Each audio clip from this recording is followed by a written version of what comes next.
चलो बोर्ड पे इधर देख लो रे, 16.4215 में से 6.01 माइनस करेंगे तो इसका आंसर आएगा 10.4115। इधर इधर बोर्ड पे दो, ये आ रहा नॉर्मल कैलकुलेशन है।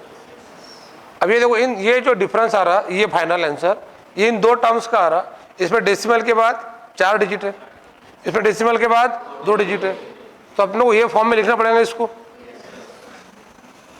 मतलब डेसिमल के बाद आपको 2 डिजिट के फॉर्म में लिखना पड़ेगा। तो तीसरा डिजिट कौन था? 1 है, इट इज लेस देन 5, तो क्या रहेगा 10.41। एंड अकॉर्डिंग टू दिस इसका सिग्निफिकेंट फिगर कितने रहेंगे? 4 रहेंगे।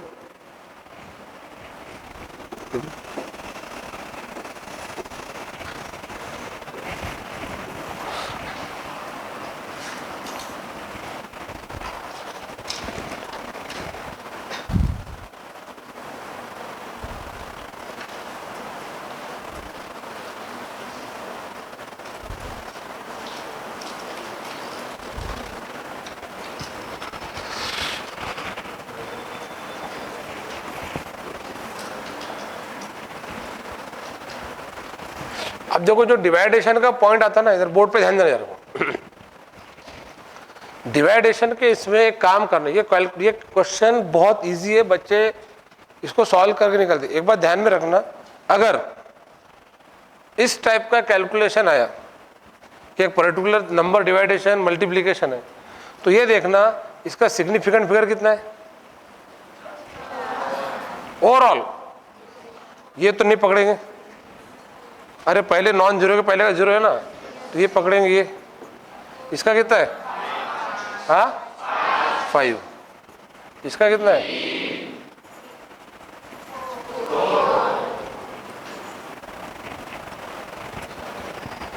तो यहाँ पे ये देखना कि लीस्ट सिग्निफिकेंट फिगर कौन सा है, तो वो इसके ओवरऑल कैलकुलेशन का वही रहेगा, इस टाइप के कैलकुलेशन का। डायरेक्ट शॉर्टकट बता रहा हूँ। अरे समझ में आ रहा है?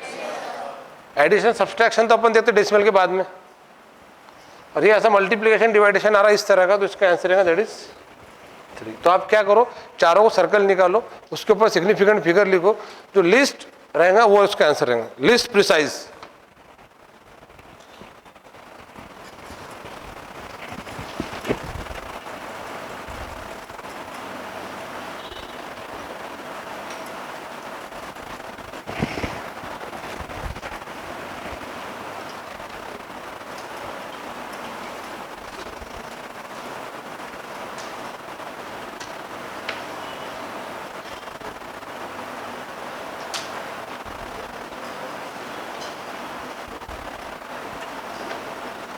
अगला क्वेश्चन बहुत खास है, उसमें ना बच्चा 100% फंसता है। देखो कैसे है अगला क्वेश्चन,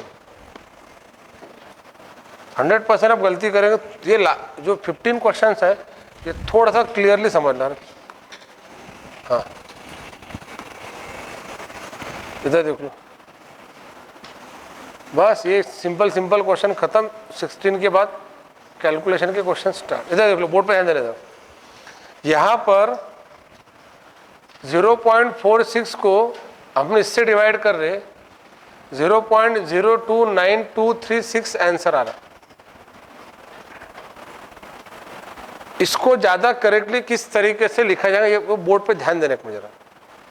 बहुत ये क्वेश्चन बहुत खास लगा था मुझे। तो क्या है बताओ, इसका सिग्निफिकेंट फिगर वैल्यू कितना है और इसका कितना है? तो हमको इस वैल्यू को किस फॉर्मेट में लिखना पड़ेगा जिसका सिग्निफिकेंट फिगर 2 आएगा। अभी समझा के दिया था ना मैंने, मतलब आपको आंसर दिया गया, पिछले क्वेश्चन में आंसर नहीं दिया गया था। पिछला कैलकुलेशन क्या था? ABC dividing by D।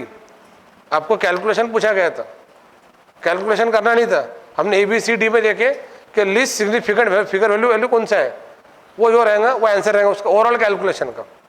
यहाँ पर आपको आंसर दिया गया और ये पूछा गया कि इसको किस तरीके से लिखा जाना चाहिए।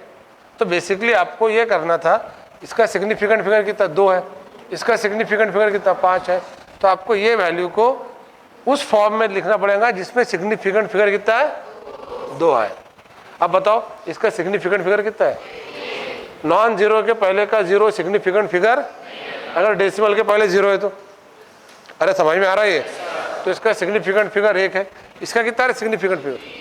ये नहीं है पर ये तो है 3 है। हमको आंसर कितना चाहिए? 2 चाहिए। इसमें कितना है? ये 4, ये नहीं है पर 4 है। और इसमें तो क्या रहेगा आंसर? लिख लो फास्ट। सिंपल क्वेश्चंस है ऐसे, और 15-20 क्वेश्चन घर पे आके देखना अलग अलग बुक्स में से।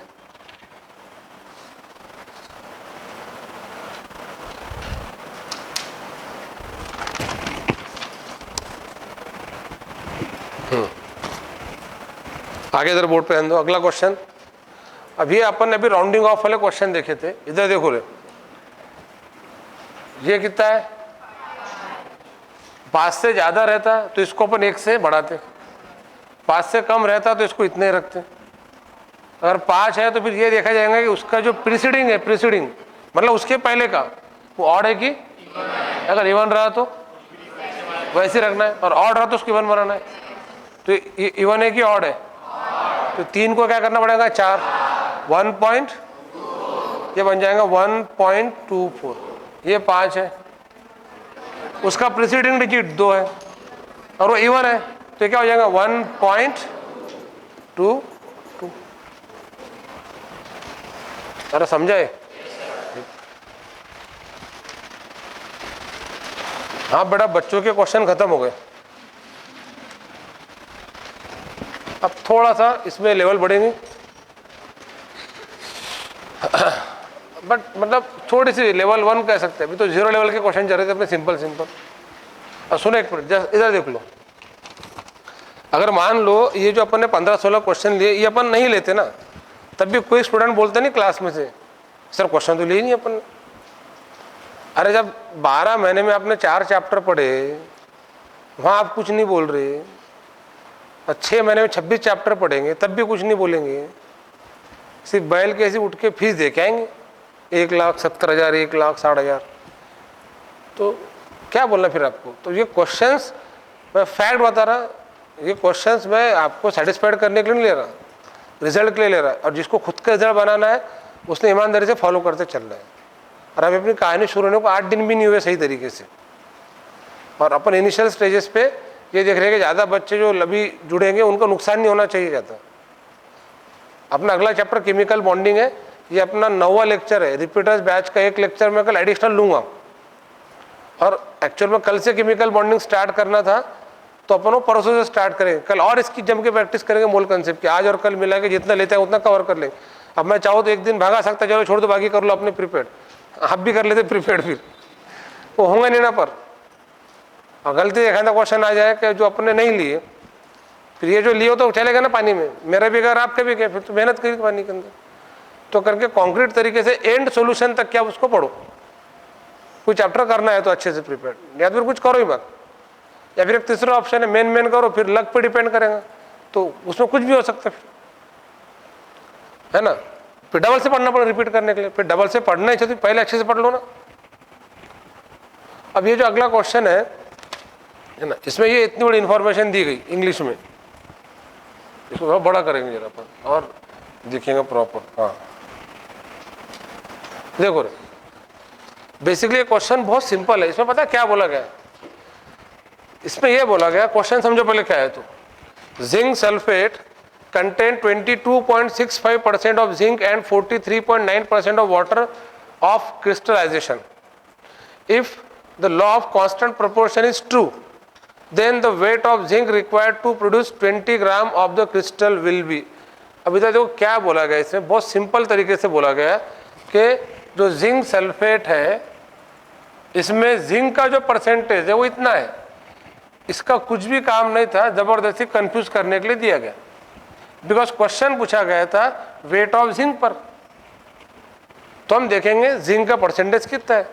आपको यह बोला गया एक जिंक सल्फेट क्रिस्टल है, एक्चुअल में जिंक सल्फेट जो है वो 7H2O के फॉर्म में है, जो एक तरह से 5H2O के फॉर्म में, जिसको हम कहते हैं व्हाइट विट्रियोल, ZnSO4.5H2 होता है। तो H2O छोड़ दो, जिंक सल्फेट, ये जिंक सल्फेट है, इसमें जिंक का जो परसेंटेज है वो कितना है। अब आपको इसका मतलब क्या होता है, परसेंटेज का मतलब क्या होता है, अगर आपके पास 100 ग्राम ZnSO4 है तो उसमें 22.65 ग्राम क्या रहेगा, जिंक रहेगा। समझ में आया, ये उसका मतलब है। अब आपको बोला गया कि आपको अगर 20 ग्राम ये क्रिस्टल दिया जाए, कितना, 20 ग्राम, कौन था क्रिस्टल, मतलब जिंक सल्फेट, तो उसमें जिंक का वेट कितना रहेगा, कितना सिंपल क्वेश्चन। तो अगर ये 20 ग्राम दिया जाए, एकदम सिंपल सी बात, इधर देख लो, तो उसमें आपको जिंक का वेट बताना है। Question ask on the weight of zinc.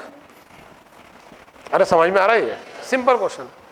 तो भाई 100 में 22% है, यानी 100 में 22 ग्राम है। अब आपके पास में जिंक क्रिस्टल ही 20 ग्राम है, तो 100 का 20 के साथ क्या रिश्ता है, तो इसका 1/5 हो रहा है। अब मान लो 22 ना होके 20 होता, तो इसका 1/5 कितना होता, 4 होता। पहले 20 है कि 22 है, तो ये 4 से थोड़ा ज्यादा रहेगा। तो थोड़ा ज्यादा में ये तो नहीं बैठता, ये भी नहीं बैठता, ये बहुत ज्यादा होगा, ये 4.53। अब इधर देख लो सुनो, ऑप्शंस 99% इस तरह से होते हैं, तो पूरा सॉल्व करने की जरूरत नहीं होती, सबको पता ऑब्जेक्टिव पैटर्न क्वेश्चन है करके। एखादा नालायक ज्यादा पेपर सेट करना रहे, ये 4.53, 4.63, 4.33, 4.23, तो फिर थोड़ा एक्यूरेटली आना पड़ेगा, बट बहुत कम चांस है इसका। अरे समझ में आ रहा है कि ये क्वेश्चन ये सिंपल था। एक कंपाउंड में एलिमेंट का परसेंटेज दिया गया, उस कंपाउंड का अदर देन परसेंटेज वेट लिया जाएगा, तो आपको एलिमेंट का वेट पूछा जाएगा। बस रिप्रेजेंटेशन प्रॉपर होना चाहिए। लिख लो जल्दी से, फास्ट।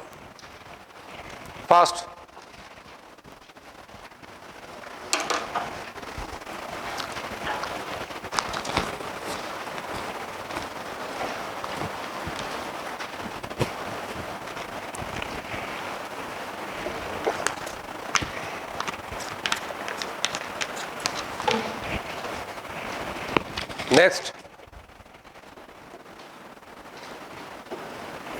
ये अगला क्वेश्चन बहुत खास है, इसमें अपने जो मोल कंसेप्ट के कंसेप्ट पढ़े वही यूज होने वाले। इधर बोर्ड पे ध्यान दो रहे, इधर आपने 10 ग्राम कैल्शियम कार्बोनेट को लिए, इसको हीट करें, leaves behind residue weighing weigh 5.6 gram carbon, 5.6 gram, खत्म। Carbon dioxide release into atmosphere at पता है क्वेश्चन क्या बोला गया।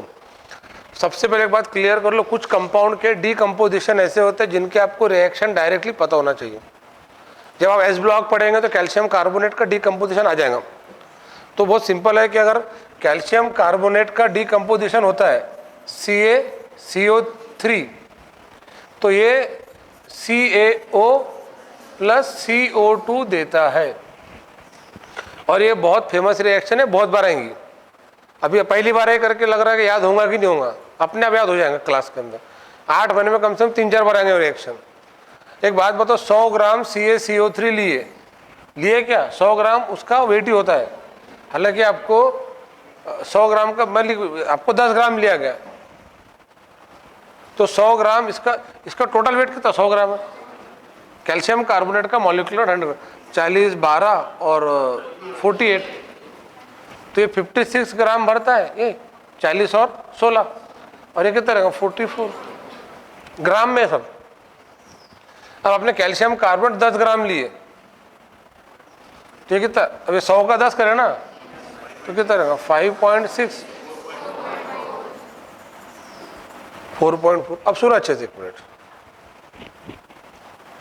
आपको क्या बोला गया, ये रेसिड्यू वेइंग मतलब CaCO3 का डीकंपोजिशन होने के बाद 2 प्रोडक्ट बन रहे, एक सॉलिड और एक गैस। तो जो सॉलिड उसको रेसिड्यू कहेंगे, बच गए हो, लेफ्ट बिहाइंड, तो 5.6 बच रहा, मतलब 4.4 जा रहा, CO2 क्या जा रहा। क्वेश्चन आपको CaCO पे नहीं, CO पे नहीं पूछा गया, क्वेश्चन CO2 पे पूछा गया। क्वेश्चन ये पूछा गया 10 ग्राम CaCO3 को हीट करने के बाद 5.6 ग्राम रेसिड्यू जो बच रहा और 4.4 ग्राम CO2 जो रिलीज हो रहा, तो उस 4.4 ग्राम CO2 का वेट ना बता के आपको क्या बताना है, वॉल्यूम बताना है, because all the options are given in the litre and STP is mention.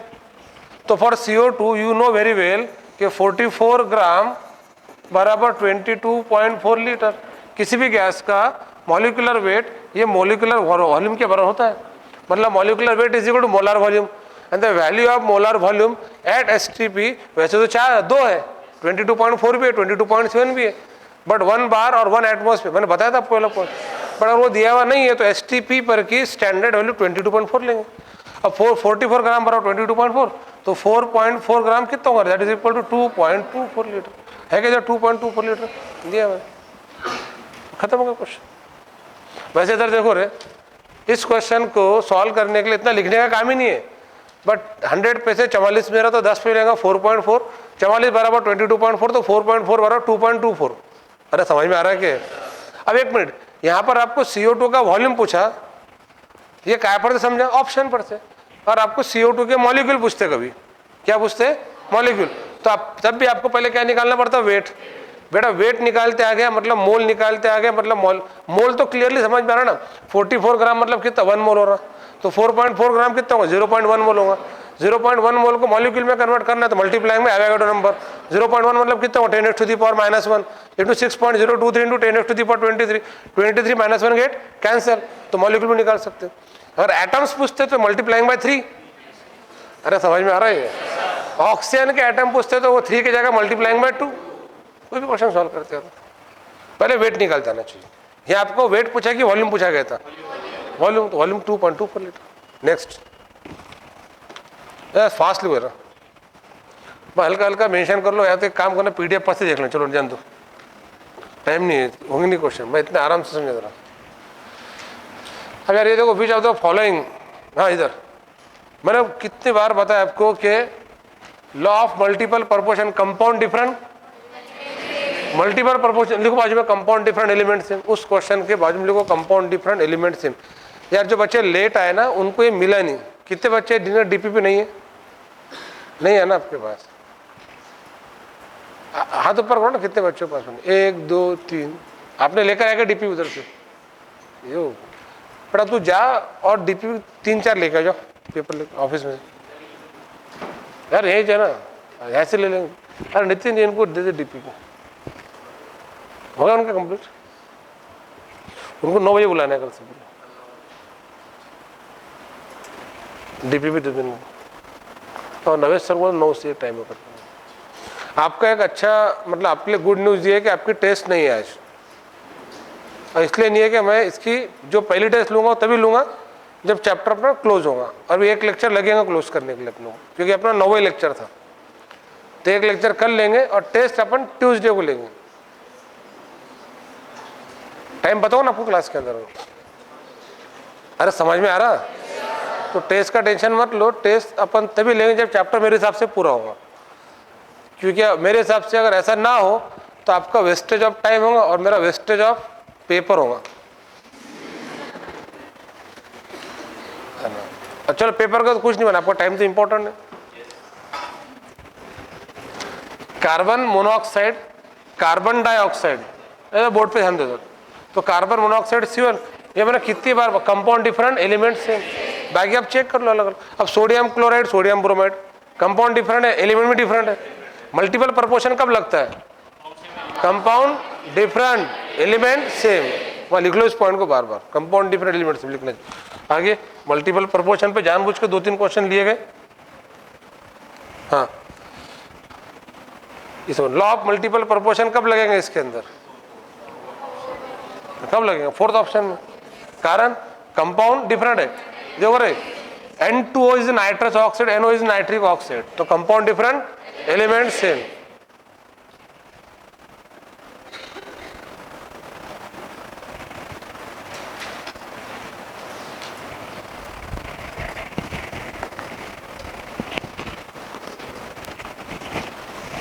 हाँ अब ये अगला जो क्वेश्चन है ना, वो किस तरह से कभी कभी ना लोगों को बेवकूफ बनाया जा सकता, हालांकि जरूरत नहीं थी इसकी।